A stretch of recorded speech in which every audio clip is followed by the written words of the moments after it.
Assalamualaikum warahmatullahi wabarakatuh. Sampurasun. Sebelumnya saya ingin mengucapkan selamat kepada para pelajar di seluruh Jawa Barat karena kalian memiliki seorang gubernur yang sangat peduli terhadap pendidikan kalian. Ya, mungkin awal-awal terasanya itu kayak belum bisa menyesuaikan karena sebelumnya kalian tidak begitu diperhatikan dari sisi pendidikan, tapi kali ini kalian memiliki seorang gubernur, Bapak Aing Kang Deddy Mulyadi, yang sangat peduli terhadap kalian. Orang-orang tuh pengen punya gubernur ya kayak Bapak Aing gitu. Makanya kalian harus bersyukur, banyak-banyak bersyukur karena ini semua demi masa depan kalian. Jadi buat adik-adikku, buat anak-anakku, kalian jangan pernah merasa hal ini adalah beban buat kalian. Karena percayalah, apa yang kalian lakukan saat ini itu akan berdampak pada kehidupan kalian di masa depan. Jadi ya rumus dasarnya seperti ini, berakit-rakit ke hulu, berenang-renang ke tepi gitu kan. Atau kalau bahasa saya itu, kita itu seperti makan satu ikat rambutan. Ada yang hijau, yang asam gitu, ada yang merah, yang berem itu yang manis. Nah, kalau kita makan yang manis-manis dulu, berarti nanti yang tinggal tersisa itu adalah yang hijaunya, yang asamnya. Tapi kalau kalian makan yang hijau dulu, yang asam dulu, yang kecut dulu, nah nanti kalian akan merasakan manisnya di kemudian hari. Hal ini sangat menjadi perhatian karena KDM ini sangat peduli terhadap pelajar yang ada di Jawa Barat. Itu mulai dari program pendidikan karakter ya di Barak TNI, terus kemudian sekarang disusul oleh pemberlakuan jam malam bagi seluruh pelajar di Jawa Barat. Apa sih jam malam itu? Nah, jadi jam malam itu adalah pembatasan waktu. Jadi setiap pelajar itu tidak diperbolehkan keluar di atas jam 21 waktu Indonesia Barat atau jam 9 malam sampai dengan jam 4 pagi, kecuali ada hal-hal urgent gitu kan, atau hal-hal yang berhubungan dengan pendidikan, kegiatan agama, dan harus sepengetahuan orang tua. Nah, lalu kira-kira kenapa hal ini sangat perlu untuk dilakukan? Sebenarnya inilah yang diinginkan oleh para orang tua yang ada di Jawa Barat. Saya sangat yakin, bahkan mungkin di seluruh Indonesia. Pemicu dari hal ini mungkin gitu karena maraknya tawuran, tingkat kriminal yang melibatkan para pelajar. Sebenarnya kita dari sisi hati nurani sebagai orang tua itu ada rasa khawatir jika anak kita pulang malam itu kita ada rasa was-was di dalam hati. Cuman karena ini sudah terlalu dibiasakan dan tidak ada regulasi yang mengaturnya, akhirnya kita merasa ya wes lah gitu kan, nyangges lah gitu kan. Jadi seolah-olah kita pun merasa ya takluk gitu sama anak. Dan kita pun sebagai orang tua itu harus bersyukur karena dengan diadakannya regulasi seperti ini, saya yakin ini banyak memberikan dampak positif terhadap anak-anak kita, yakni para pelajar. Karena ya jam malam ini kan jam rawan. Banyak sekali kejadian-kejadian kriminal itu terjadi di malam hari. Belum lagi kejadian-kejadian ya amit-amit gitu ya, seperti kecelakaan atau perampasan kendaraan. Nah, seperti itu. Jadi kita jangan pernah memandang bahwasanya kita itu dibatasi untuk kebebasan. Sebenarnya zaman digital sekarang, kebebasan itu banyak bisa kita tempuh dengan melakukan hal-hal positif, nggak mesti keluar dari rumah. Contohnya kita bisa, ya adik-adik itu bisa ngulik, bikin game di laptop gitu kan, ya kan soalnya kan ini nggak ada PR lagi nih. Jadi Kang Deddy Mulyadi akan memberlakukan tidak ada pekerjaan rumah atau PR itu yang dari sekolah itu dikerjakan di rumah. Semua PR akan dikerjakan di sekolah. Nah, selanjutnya karena anak-anak tidak boleh keluar rumah lebih dari jam 9 tanpa pendampingan, tanpa keperluan yang mendesak yang didasarkan pada izin orang tuanya, maka pemerintah Provinsi Jawa Barat berencana untuk menghapus pekerjaan rumah bagi anak-anak sekolah. Nah, jadi banyak waktu kebebasan buat anak-anakku, buat adik-adikku itu bisa melakukan aktivitas-aktivitas positif yang ada di rumah. Ya, misal membantu orang tua ya. Terus kemudian mengerjakan hal-hal yang berhubungan dengan kesenian, misalnya bermain musik, terus kemudian mengaji, yang kegiatan dengan keagamaan. Terus kemudian ketika memanfaatkan waktu ya dari sore ke maghrib itu ya boleh bermain gitu. Tapi ketika maghrib pulang, selesai maghrib ya udah istirahatlah di rumah. Atau mau berolahraga juga itu lebih bagus. Jadi masih ada waktu dari pulang sekolah sampai ke waktu maghrib itu masih ada waktu untuk melakukan aktivitas-aktivitas luar ruangan seperti itu. Program jam malam ini masuk ke dalam program Pancawaluyanya Kang Deddy Mulyadi. Apa sih Pancawaluya itu?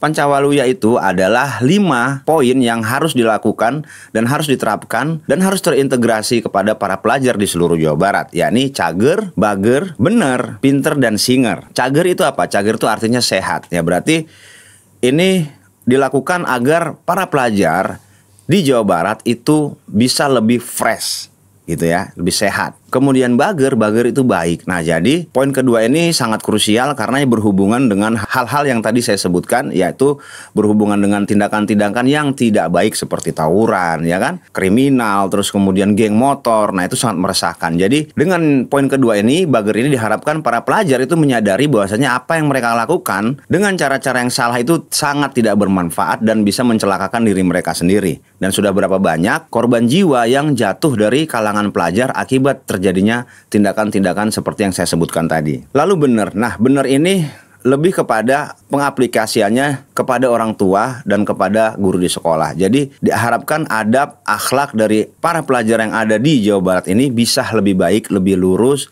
lebih menghormati, menghargai orang tua dan juga guru, dan sesama mereka juga terjadi komunikasi yang baik. Nah, jadi tidak ada hal-hal yang bisa memancing kericuhan, karena selama ini yang kita tahu dan kita lihat di media sosial, ternyata mereka itu janjian tawuran gitu kan, dan dengan sebelumnya mengkonsumsi minuman keras, narkoba, dan akhirnya mereka rusak. Ya kita bisa bayangkan bagaimana generasi muda kita ke depannya kalau ini dibiarkan saja, bener nggak? Lalu kemudian pinter. Nah pinter ini ketika 3 poin tadi sudah dilakukan, diharapkan para pelajar kita itu lebih tertarik untuk mengkulik sesuatu yang sesuai dengan passion mereka, sesuai dengan minat mereka. Misalnya mereka passionnya di olahraga, maka diharapkan mereka bisa memanfaatkan waktu yang mereka miliki yang memang dibatasi supaya mereka lebih fokus. Karena kalau mereka kita kasih keleluasaan, ya biasanya nggak terjadi dengan para pelajar doang sih ya, kayak kita juga. Kalau kita dikasih spare waktu, deadline-nya panjang, pasti kita akan lebih hare-hare gitu, lebih santai. Kewe lah gampang. Jadi dengan dibikin konsep sempit seperti ini, maka kita harapkan mereka lebih menggali lebih dalam apa potensi pada diri mereka sehingga mereka itu bisa lebih pinter. Kemudian poin terakhir adalah gercep. Nah, gercep ini merupakan bentuk dari keempat poin tadi disatukan, maka akan membentuk sebuah karakter yang nggak leha-leha gitu. Nah, jadi mereka bisa mengejar apa yang menjadi cita-cita mereka itu dengan cara yang cepat. Yang kita harapkan mereka bisa menargetkan diri mereka, kapan saya bisa mencapai apa yang saya inginkan. Jika ini sudah terjadi, mudah-mudahan bonus demografi yang katanya akan melanda Indonesia, dan bukan katanya sih, memang secara data statistik bahwasanya Indonesia akan mengalami gain atau puncak bonus demografi itu pada tahun 2030 ya. Nah, mulai di situ sampai dengan 2045. Nah, ini kan sangat penting dipersiapkan. Kita jangan cuma omon-omon bonus demografi, tetapi objek yang menjadi bonus demografi itu sendiri tidak memiliki kesiapan, baik dari sisi fisik, dari sisi mental. Akhirnya kita juga akan tergilas dan justru malah ini berpeluang menjadi bumerang buat kita, para orang-orang tua. Kita bisa bayangkan jika anak-anak kita tidak terdidik dengan baik dan benar, mereka akan menjadi musuh dalam circle kita sendiri. Coba bayangkan ketika seorang anak yang sudah berani melawan, menantang, durhaka terhadap orang tua. Sementara di satu sisi kita sebagai orang tua, fisik kita sudah mulai rentah, anak kita sudah tidak bisa diomongin, kita kasih tahu dia udah mulai ngelawan. Apa yang kita rasakan sebagai orang tua? Akhirnya ya amit-amit gitu ya, kita keceplosan, kita ngomong dan berdampak kepada anak kita sendiri gitu. Kita ngomongin tidak baik gitu. Nah, ini harus dihindari. Makanya dengan cara seperti apa? Kita harus mendidik anak-anak kita sebaik mungkin. Alhamdulillahnya kita memiliki seorang gubernur yang sangat peduli dan sangat care terhadap hal ini. Maka jelas sudah jika tujuan dari jangka panjang yang diterapkan oleh KDM ini sangat jelas sekali. Menurut saya ini adalah sebagai langkah awal menyongsong gain dari bonus demografi. Terus kemudian lebih panjang lagi kita berharap Indonesia ini bisa menjadi negara yang mandiri, baik itu mandiri secara finansial, mandiri secara SDM, mandiri secara dunia wirausaha, mandiri secara pangan, pertanian, dan banyak faktor-faktor lain yang memang membutuhkan tenaga-tenaga fresh yang nanti akan kita dapatkan dari anak-anak muda generasi harapan bangsa. Lalu dari sisi jangka pendeknya, ya jelas sekali bahwasanya ini untuk menekan tingkat kenakalan remaja atau tindakan-tindakan kriminal lain yang melibatkan pelajar di dalamnya. Jadi ini sangat berbanding terbalik gitu dengan sejarah yang dulu pernah dilakukan. Kalau zaman dulu kan ada istilah tentara pelajar gitu ya. Nah, kalau sekarang ini banyak tuh tawuran pelajar. Jadi ini udah benar-benar timpangnya luar biasa. Makanya dibutuhkan sebuah tindakan atau kebijakan yang bisa mengembalikan ini seperti semula. Karena kita tidak bisa memungkiri bahwasanya di dalam nurani remaja, di dalam semangatnya para remaja, anak-anak muda ini ini itu sangat besar dan luar biasa sekali. Potensi inilah yang harus kita arahkan supaya mereka ini bisa menjadi generasi-generasi yang benar-benar berkompeten untuk kemajuan negara kita, Republik Indonesia. Lalu ada program tambahan ya kemungkinan besar ini diberlakukan di bulan Juli, yakni penghapusan PR dan juga masuk sekolah itu jam 6.30 atau setengah 7. Yang tadinya jam 7 dimundurkan menjadi jam 6.30. Tadinya rencananya ini adalah jam 6 pagi. Akan tetapi hal itu dimundurkan karena berbagai pertimbangan. Kita sendiri bisa mendengarkan penjelasan dari KDM dari akun TikTok beliau bahwasanya akan dimajukan menjadi jam 6.30. Dan saya sampaikan ya bahwa di tahun ajaran baru 2025-2026 yang akan datang, sekolah di Jawa Barat dimulai pukul 6.30. Seluruh pekerjaan sekolah dikerjakan di sekolah. Tugas-tugas sekolah dikerjakan di sekolah, tidak dibawa menjadi beban di rumah. Di rumah anak-anak itu rileks, baca buku, berolahraga, fokus membantu kedua orang tuanya, meringankan beban-beban pekerjaannya. Kemudian belajar membereskan rumah, cuci piring, perempuan belajar masak, ngepel, dan berbagai kegiatan lainnya yang bermanfaat. Lalu dari program ini kira-kira apa instrumen pendukung agar ini bisa berjalan lancar? Setidaknya ada 2. Ketika Gubernur Bapak Aing Kang Deddy Mulyadi sudah mengeluarkan sebuah kebijakan yang bagus seperti ini, maka ada 2 instrumen pendukung yang harus melakukan relevansi ataupun peningkatan dari trigger kebijakan tersebut agar bisa lebih maksimal. Yakni pertama adalah orang tua. Orang tua sangat berperan penting untuk memberikan pengawasan dan juga dukungan kepada anaknya masing-masing. Ini sangat penting karena apa? Kita sebagai orang tua harus tetap melakukan pengawasan ya, kemudian memberikan mereka itu semacam treatment agar mereka nggak melanggar apa yang sudah menjadi kebijakan Kang Deddy Mulyadi ini. Nah, itu poin pertama. Terus kemudian yang kedua, kita harus selalu memberikan motivasi kepada mereka, penyemangat gitu, agar mereka terbiasa dengan kegiatan-kegiatan yang diharapkan bisa memicu mereka untuk mendapatkan predikat Pancawaluya itu. Nah, jadi ini adalah hal yang sangat penting diperhatikan oleh para orang tua dari para pelajar yang ada di Jawa Barat. Kemudian instrumen pendukung yang kedua adalah guru. Guru harus memiliki kualitas yang sangat oke. Kualitas guru dan pengajar itu harus juga ikut diperhatikan, memberikan kontribusi yang positif terhadap tujuan ini, termasuk orang tua juga. Nah, orang tua pun nggak boleh marah-marah di depan anak. Ngomong nama ke anak kudu pinter, ngomong nama ke anak kudu patuh. Tapi orang sebagai kolot teh bisa nyontohan. Gitu orang teh ngomong ke anak teh, mana teh kudu kieu, kudu kitu. Tapi orang sorangan, pas saya ajeng pamajikan, pas saya ajeng salaki dihareupeun budak. Berantem di depan anak, ya kan? Nah, terus kemudian selalu membahas hal-hal yang tidak berkualitas di depan anak.